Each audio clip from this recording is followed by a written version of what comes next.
Kodėl mus gąsdina mirtimi? Daugelis žmonių įsitikinę, kai numirsime, išnyksime be pėdsako. Šis įsitikinimas paralyžuoja žmogų, trukdo laisvai gyventi. Mirties klausimą dar labiau komplikuoja tai, kad mes nežinome, kada tai įvyks. Dėl šio klaidingo įsitikinimo ir mirties valandos nežinojimo, tie, kas kontroliuoja trimatį pasaulį, suėmė į savo rankas visus valdžios ir įtakos žmonių sąmonei svertus. Jie skatina mus iki širdies gelmių bijoti mirties. Mes gedime dėl išėjusių, tarsi jie būtų išėję visiems laikams. Žinoma, netekti tų, kuriuos mylime, be galo skaudu, bet mintis, kad ir mes išnyksime be pėdsako, dar baisesnė. Mirties baimė trukdo suvokti gyvenimą ir gyventi taip, kaip derėtų gyventi. Bažnyčioje nuolat girdime apie nuodėmę ir kur jį veda.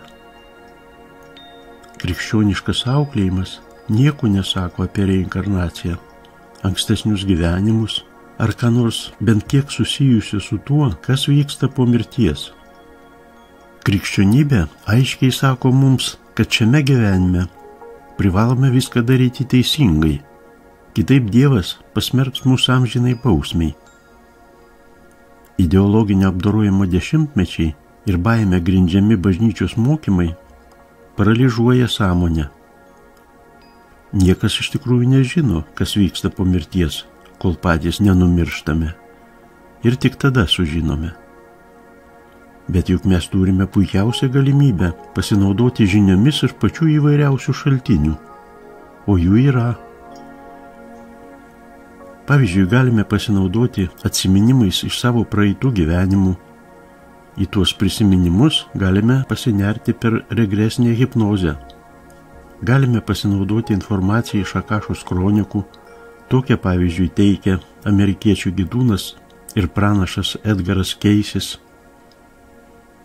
Galime pasinaudoti informaciją, kurią gauna ekstrasensai ir kontaktuotojai, bendraudami su dvasinėmis būtybėmis iš aukštesnių būties plotmių.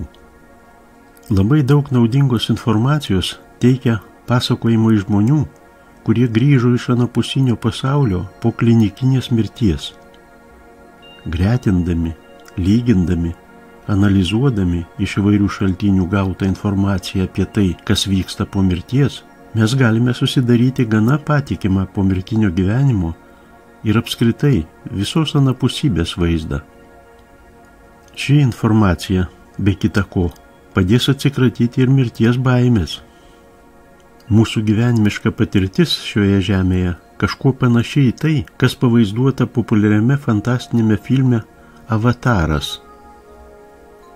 Po to, kai mes prieš ateidami į žemę išsirenkame personažą, tai yra nusprendžiame, kas būsime po gimimo, kai suplanuojame gyvenimo pamokas ir pasirašome žemiškojo gyvenimo kontraktus, mūsų ankstesnio gyvenimo prisiminimai ištrinami. Iš esmės mūsų kūnai – avatarai, tam tikri biorobotai. Mes panaudojame juos, kad pajustume gyvenimą, kaip turi jausti žmonės. Ir tik kai mūsų avataras kūnas miršta, mes prabundame iš būsenos, primenančios miegą. Gyvenimo žaismas be galo sudėtingas, bet tuo pačiu ir be galo įdomus ir naudingas sielai. Kai tik susivokiame, kas iš tikrųjų esame, atsiranda galimybių ir jėgų perrašyti mūsų gyvenimo istorijas. Mes esame savo paties pasaulio kūrėjai.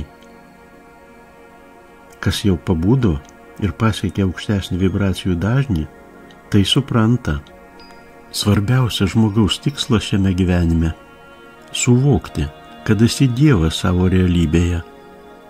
Ir vienintelė kliūtis mūsų kelyje į šį susivokimą – tai mes patys. Nes šioje realybėje viskas yra mūsų vaizduotės ir mūsų veiksmų tvarinys. Mirtis – visai ne tai, ką įsivaizduoja dauguma žmonių.